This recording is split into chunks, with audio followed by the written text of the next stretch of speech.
أوقفناها تتم حتى في جماعة من الأسرة الحاكمة يعني. ويومها يعني الحديث عن الأسرة يدخلك قمتها. صحيح.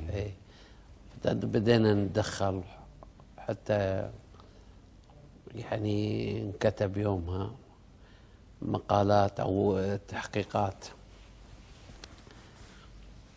أذكر يعني قلنا للأسرة الحاكمة يومها: لماذا أنتم تتزوجون منا وإحنا ما نتزوج منكم؟